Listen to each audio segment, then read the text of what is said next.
today is vice presidential running mate, former Air Force Chief of Staff Curtis LeMay, a famed flying general of World War II. Their names will appear together on ballots in all states except a few where it's now too late to remove the name of Wallace's stand-in running mate, Georgia Governor Marvin Griffin.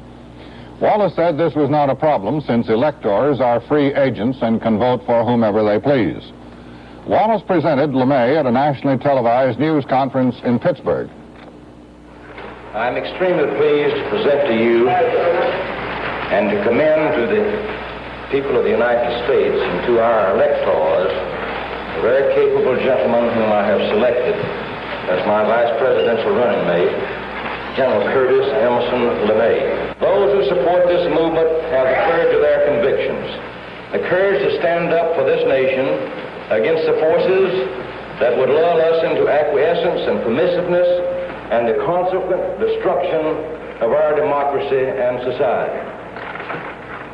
So I am proud, and very proud, to have as my running mate a man of great courage, General Curtis E. LeMay. Thank you very much, and ladies and gentlemen, General Curtis E. LeMay. Thank you very much, Governor. Thank you for your confidence in me.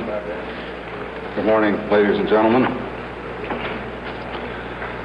I think I'm probably as much surprised as some of you are to find myself in this position this morning, because LeMay read a brief acceptance speech, then answered questions from newsmen. At one point, he referred to the possible use of nuclear weapons, and reporters were quick to ask Wallace about that. Now, the General, he's asked a question, do you think I agree with you on the use of nuclear weapons? General LeMay hasn't advocated the use of nuclear weapons, not at all. He discussed nuclear weapons with you. He's against the use of nuclear weapons, and I am too. So, Mr. Nelson, he hasn't said anything about the use of nuclear weapons. And Governor, give us a brief sign for 1 second. Let General LeMay answer. General LeMay will be glad to answer your question.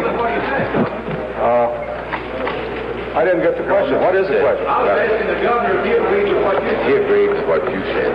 He said that you agreed to use nuclear weapons. No, I gave you a discussion on the phobia that we had in this country about the use of nuclear weapons. I prefer not to use them. I prefer not to use any weapons at all. If you found it necessary in the war, you would use them. If I found it necessary, I would use anything that we could dream up. Anything that we could dream up, including nuclear weapons, if it was necessary. What do you think? General Wallace, and you agree with that, General, what do you think is necessary? I don't think it's necessary in this case of this war we're in to use it. Well, of course, what you're doing, Mr. Nelson, is typical of the Los Angeles Times, as you're trying to say that if the time ever came that it was necessary to use any sort of weapons in the vital security interest of our country, you wouldn't use them. All General LeMay has said, and I know you fellows better than he does because I've had to deal with you, he said that if the security of the country depended on the use of any weapon in the future, he would use it. But he said he prefers not to use any sort of weapon. He prefers to negotiate. Well, I agree that we must defend our country, but I've always said we can win and defend in Vietnam without the use of nuclear weapons, and General LeMay hasn't said anything about the use of nuclear weapons. Let me make one more statement. Wait a minute, John. Let me make sure you've got this straight. I know that I'm going to come out with a lot of misquotes in this campaign. I have in the past. And I'll be damn lucky if I don't appear as a drooling idiot whose only solution to any problem is to drop atomic bombs all over the world. I assure you I'm not. All I'm saying is that I hope we can stay out of war. That's the reason I work so hard in the Strategic Air Command, and my people work 90 hours a week during all the time when no one else was doing it. We hope we can prevent war. I think we can. So my desire is not to use any weapons. But once the time comes that you have to fight, I would use any weapon that we have in the arsenal that is necessary. I do not believe nuclear weapons are necessary in Vietnam. General, that's changing the thinking. And I hope that they'll not be necessary to be used any time. But I'm certainly not going to stand up here and tell our enemies that I advocate that under all circumstances, I am not going to use nuclear weapons. We might as well bury them all out of Fort Knox at the goal. Is it possible to win a nuclear war, a general nuclear war? Is it possible for one side to win?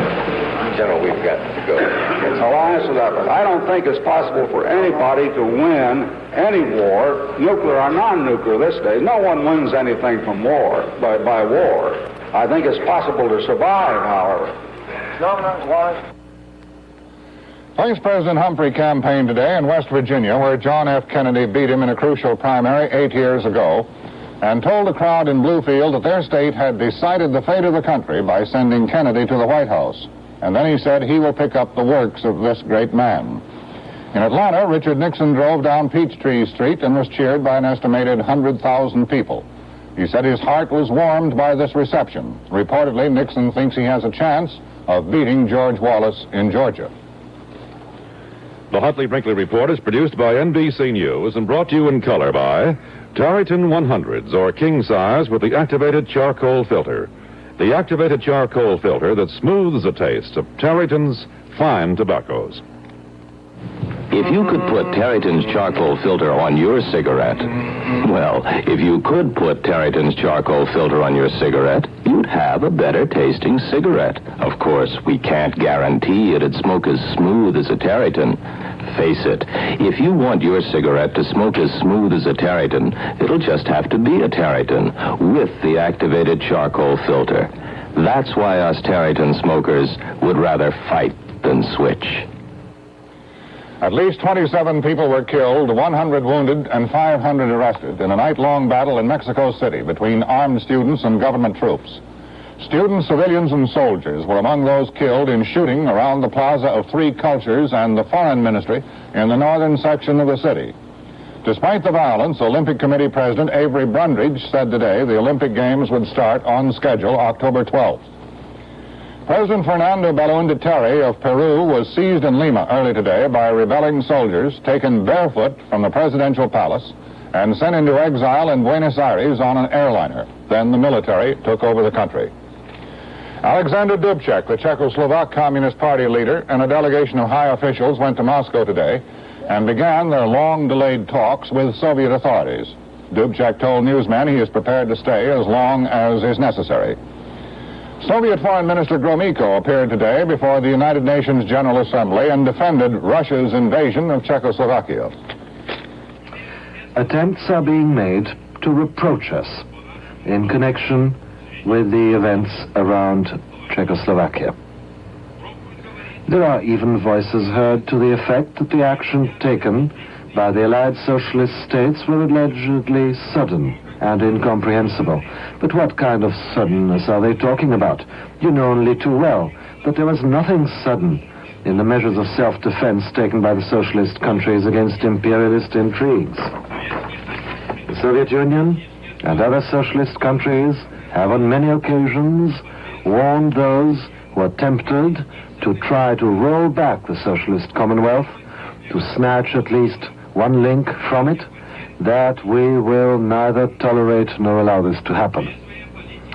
The Soviet Union deems it necessary to proclaim from this rostrum, too, that the socialist states cannot and will not allow a situation where the vital interests of socialism are infringed upon, when encroachments are made on the inviolability of the boundaries of the socialist Commonwealth and therefore on the mainstays of international peace. Let nobody look for contradictions between our determination to defend the interests of socialism, the interests of the security of the socialist Commonwealth, and our determination to uphold the cause of peace and international security. Such contradictions are non-existent. For the fifth straight week, South Vietnamese combat deaths have exceeded those of the Americans. 247 Americans and 316 South Vietnamese were killed last week. Enemy deaths reportedly totaled 2,866. The siege of Tung Duc now is 6 days old, and today B-52 bombers dropped 1,000 tons of explosives on enemy positions surrounding the camp, which stands on a key infiltration route to Da Nang. The South Vietnamese government has issued new identification cards in a drive to cut down infiltration into Saigon and other big cities. Here is a report from NBC News correspondent Robert Gorelski. A good indicator of who controls what in this country is revealed in the issuance of new government identity cards. There are about 17 million people living in South Vietnam, and 9 million of the new cards were printed. About 8 million people are thus in areas not controlled by the government. The new cards are being issued to prevent further infiltration into secure areas. For the first time, boys between the ages of 15 and 17 are being registered.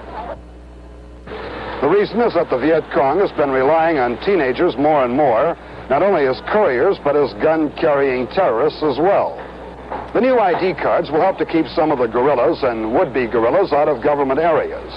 But the problem of infiltration, particularly here in Saigon, isn't going to be solved that easily. Cars, buses, and trucks entering Saigon from the countryside are checked regularly to make sure arms and ammunition aren't brought in surreptitiously. No official in Saigon knows how many agents and terrorists have slipped into the city. Estimates run from 1,000 to as high as 5,000. It's a city of 3 million where it's easy to hide. Everyone is still expecting trouble in the city. There'll probably be more rocket attacks, there could be more individual acts of terrorism, or there could be another full-scale enemy offensive against the city. Robert Gorelski, NBC News, Saigon. The Senate today approved a defense appropriation of almost $72 billion. It's the biggest spending bill in the country's history. Senate and House conferees will set a final figure. The Defense Department will call up 17,500 men in December, 7,500 more than in November, and 2,500 of them will be drafted by the Marines.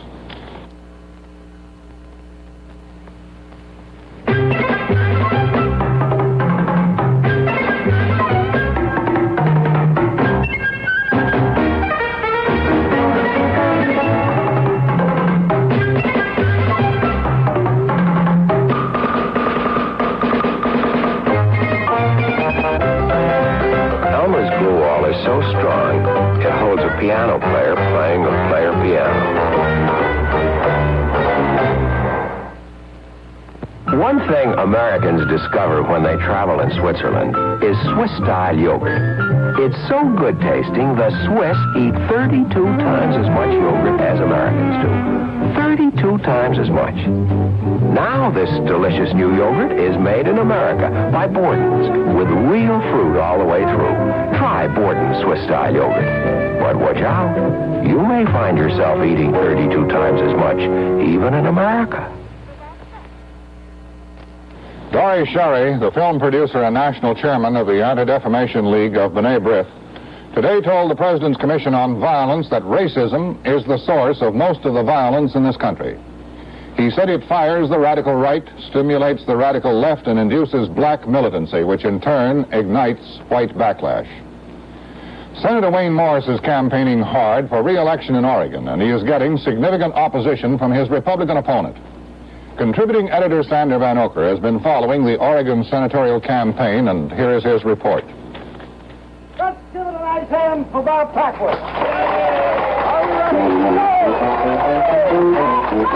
Robert Packwood, who has just turned 36, is trying to convince the voters of Oregon they shouldn't trust any U.S. senator over 60.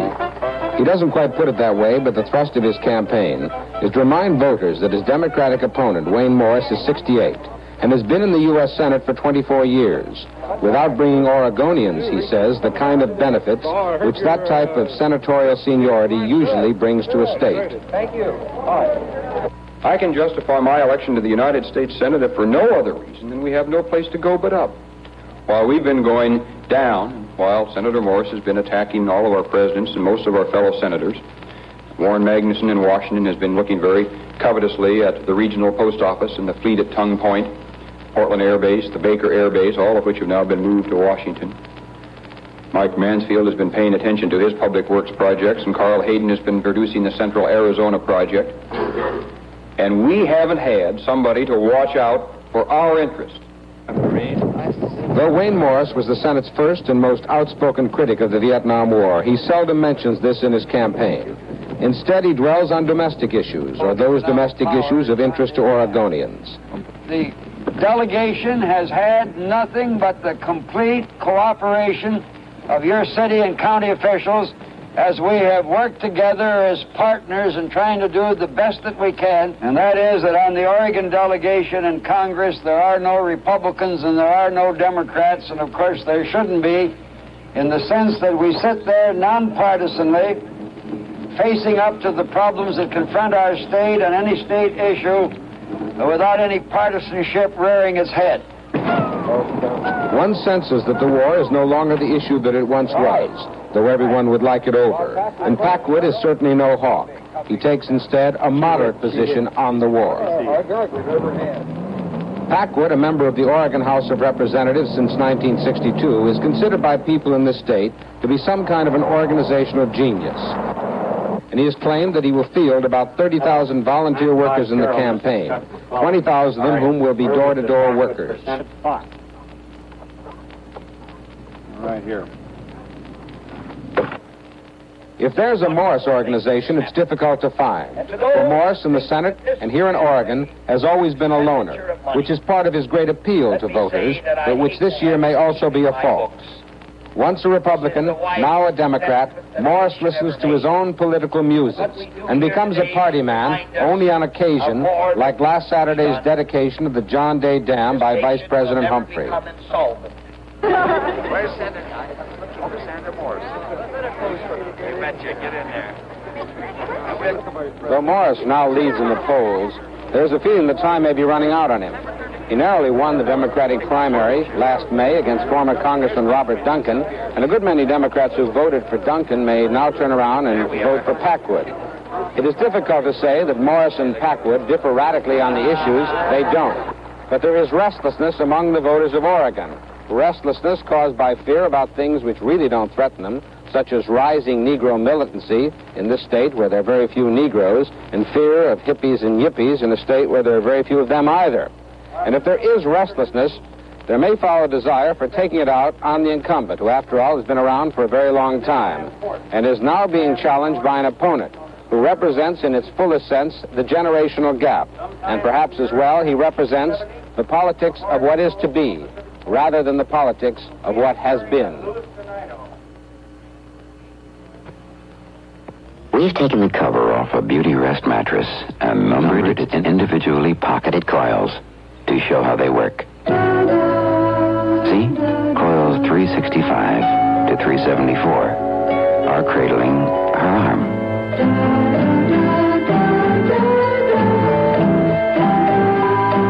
And coil 764 to 845 respond to her leg. See how every coil responds separately to support her back firmly, to snuggle up to her head.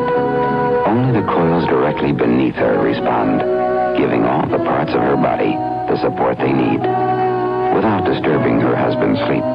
Beauty Rest, standard, queen, or king size.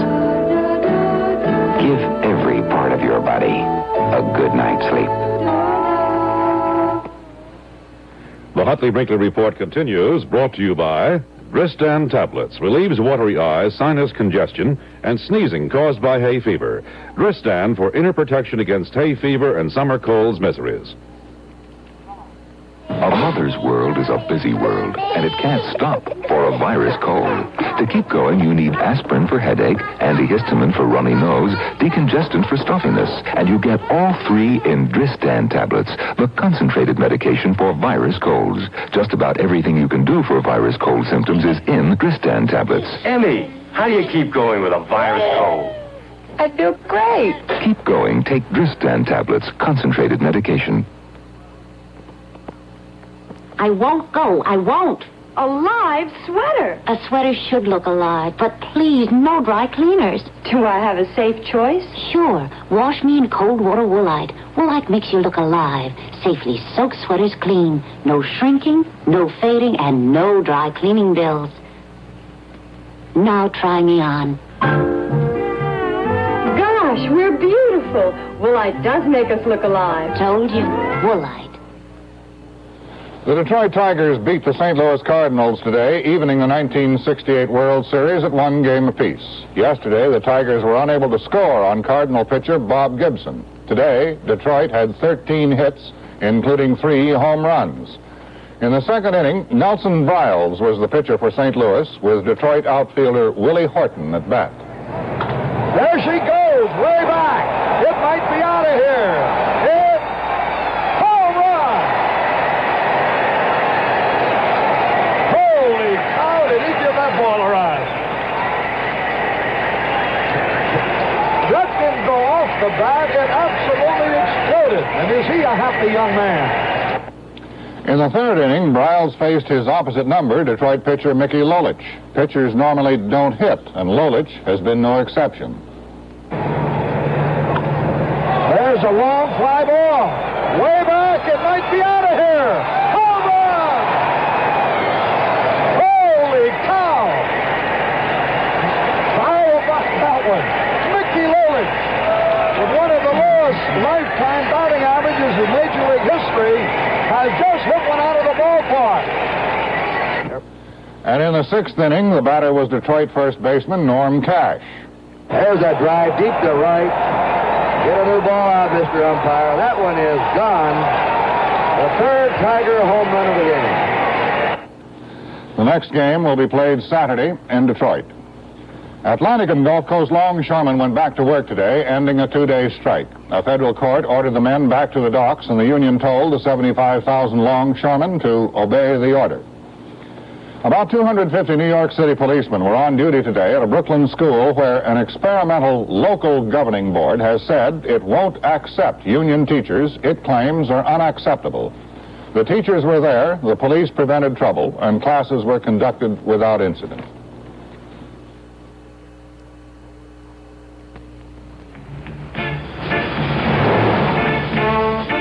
Silver Pins, the impossible cigarette. Lowest in tar and nicotine of all 100s. Lower than most Kings, yet Silver Thins taste better.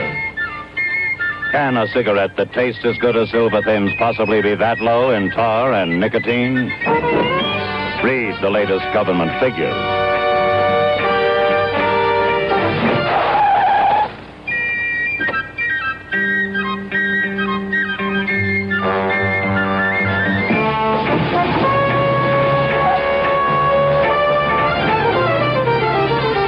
Silver Thin, the impossible cigarette.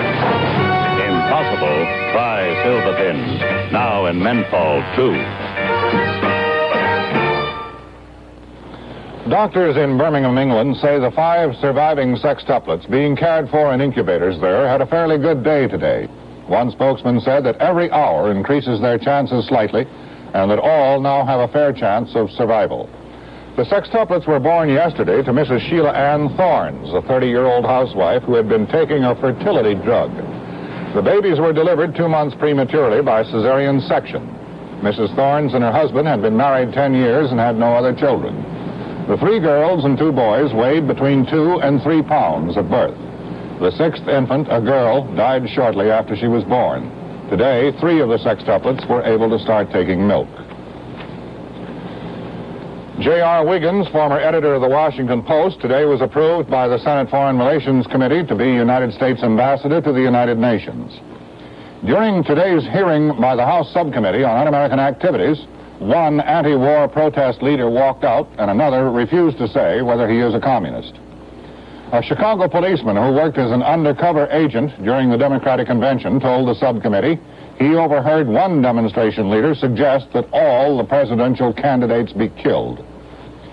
Prices rose today in very heavy trading on the New York Stock Exchange. The Dow Jones Industrial Average gained more than 7 points, while the value of an average share of common stock went up 20 cents. The number of shares traded was the second highest in exchange history. Congress has before it legislation which would ban the import of animals or the skins of animals in danger of extinction. One man decided not to wait for a law to be passed, but took action himself. Here is a report from NBC News correspondent Sidney Lazard.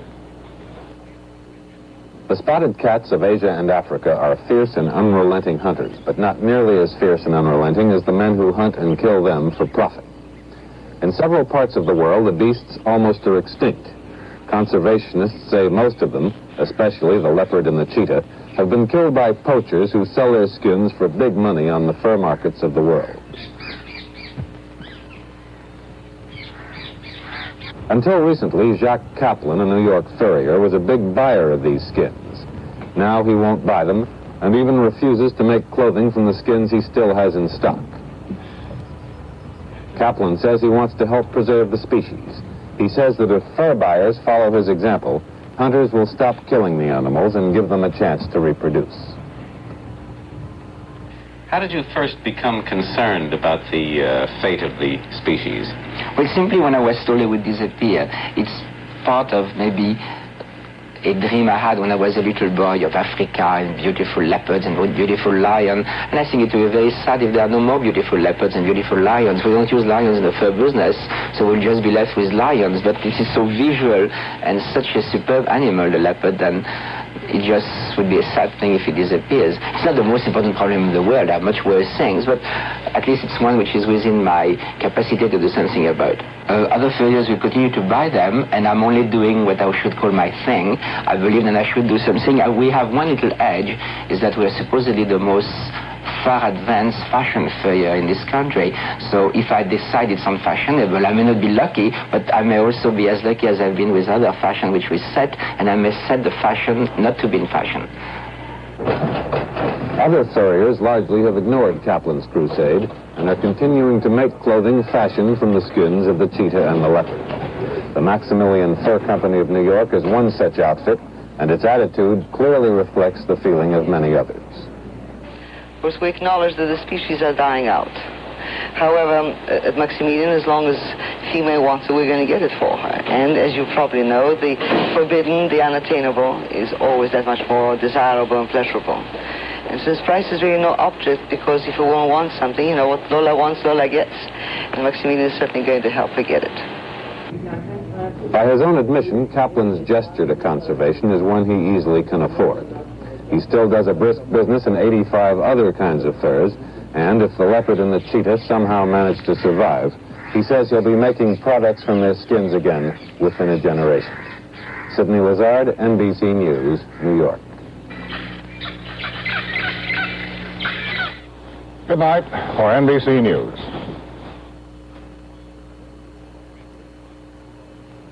When you can't sleep because tension has you all wound up, take Sleep-Ease. Sleep-Ease has an all-tension relaxing formula. Sleep-Ease gently relaxes tension to relax you for sleep fast. Next morning you wake up fully refreshed.